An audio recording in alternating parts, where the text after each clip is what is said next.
Welcome back, Panther fans, to the sports side at PHS. Today we have a very exciting preview of the upcoming game versus Clarendon. I'm sitting here with Coach Ashley, head coach of our varsity football team, to get an inside scoop on what we can expect from tonight's game. Let's dive in. Coach, how excited are you for this year's team? I'm excited for every year's team, but this is the next team. This is the one that's on the plate. So yeah, I'm ready to rock. How would you say this team was different from last year's?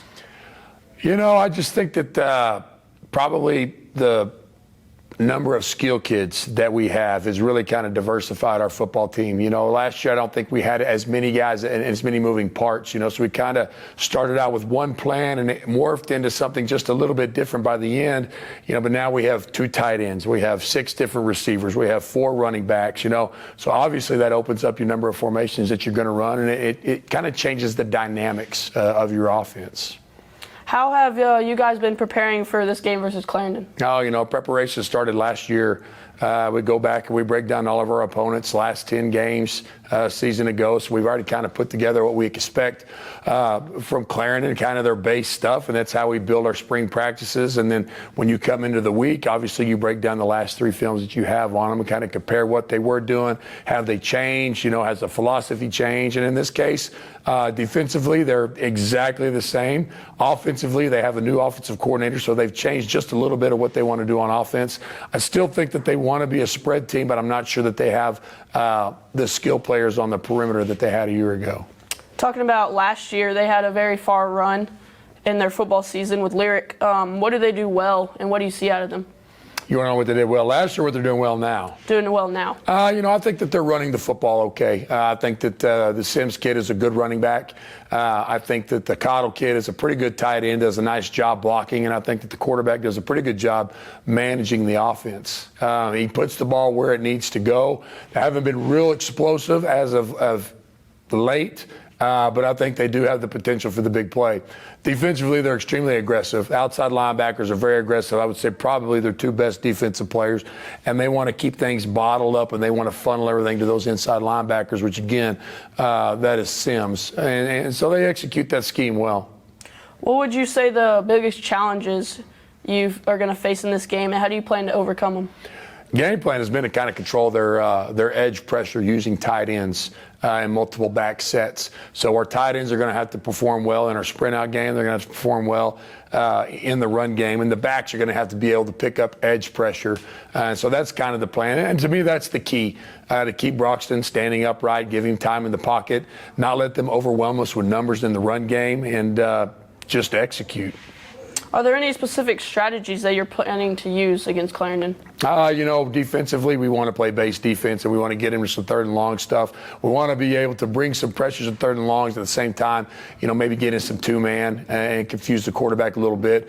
And then again, offensively, we want to be able to get in and out of formations, wear them down, use tight ends to control the edge, use backs to handle the pressure, and then spread the ball around to our playmakers. And like you said, you have plenty of receivers to give them a break as they go through. Got lots of guys, yeah, I know. So the plan is just every 4 or 5 plays just to call for a new set of receivers and just start running people on the field. And then I think with our numbers and our depth, I think we'll be able to wear them down. Coach, you've mentioned Sims and then Broxton Robinson. What are the key players we should be watching for in this matchup, both the Panthers and the Broncos? If you're looking at the Panthers, man, I think they're all key players. When I put together a script, I try to get everybody their touches, and it is hard, because you're on the perimeter and you've got Caden Arms, who needs to have the ball 5 times. You've got Caden Crook, who needs to have the ball 5 times. Paul Meyer needs to have the ball 5 times. And then you've got Landon Andrews, who needs to have the ball 5 times.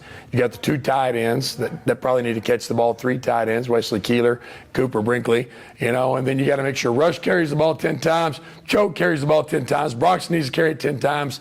Next thing you know, we're out of play. So I think there's a lot of key players. I am excited about the offensive line. This is the biggest we've ever been, probably the most physical, maybe the nastiest we've ever been. So there's a lot of things for the Panhandle offense that make me excited. Defensively, we got a great defensive front. Our linebackers also are all very seasoned. We got a lot of returners.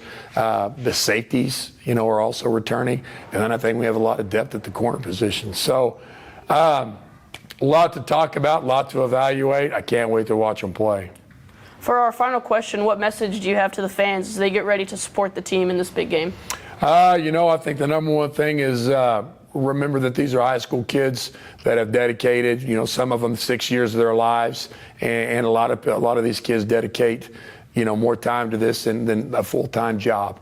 And they're going out there and they're doing their absolute best, and nobody wants to win more than those kids, and nobody wants to win more than these coaches, and that's what we're going to set out to do. I want them to be proud of our kids for the way that they work and the way that they play the game and the way they conduct themselves when they are playing this game.